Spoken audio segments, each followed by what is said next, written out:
Hey everybody, we're going to look at impulse responses today. I just want to show you one way that you can actually create your own impulses. This is perhaps not my favorite way.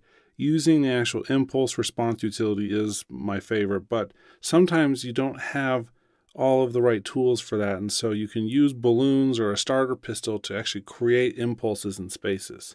So that brings me to last week when I was in the Czech Republic visiting, and I went down to a city called Kutna Hora, where they have this really amazing cathedral, St Barbora. And I went and I just emailed them in advance of my trip and said, hey, can I come in after hours and pop some balloons and record the sounds for an acoustic analysis? And they said, okay, as long as I didn't do anything disrespectful. So I did it in a bunch of different places inside the church. I just want to show you one of those. And what we have are actually, let me pull this file so you can see them. Here are some of the files right here. And I just want to pull one of them in so you can see what it looks like. Let's actually change the project so we don't convert the file. So here we have,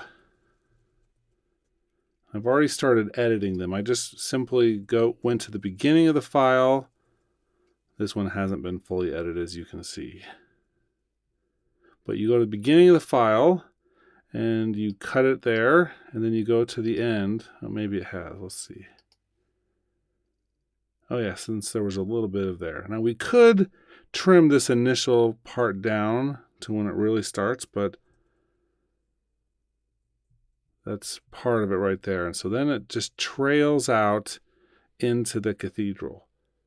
So what I did was I edited them down, and after editing them, you can actually export them as an audio file. So it's a new little audio file, not referencing something else. And once you have that, so that's literally the recording of the balloon, then you can come in to Space Designer. And right here, you can load the IR. And that's where you can load these in. Then you can see it's here. We can adjust things if we need to. If you want to hear the full sound of the room without the dry original, since I put it on the track itself, here's what that sounds like.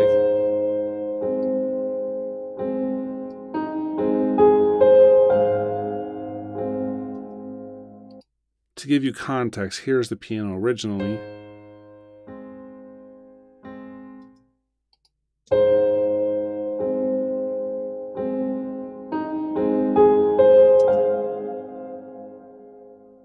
There's the tail. And then to make it usable, we would turn up the dry and have the reverb just mix in at a lower level.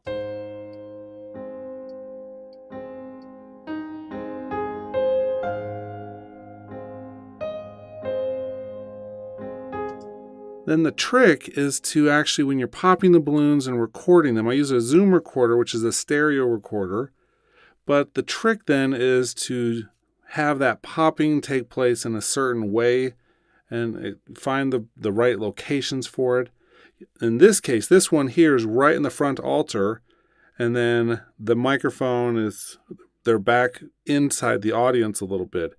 This one's a relatively close one, but we also did ones further away, ones from the balcony, ones in the stairwell, all kinds of locations. And I'm not going to use these every single day, but they do have a unique sound.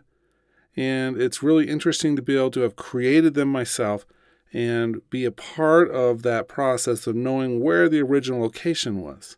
And so you can see how easy it is to go from Balloon Pop into Space Designer and be able to use these. Now I just want to show one last video of one of the actual pops so you can get a sense for how that looked and sounded on location.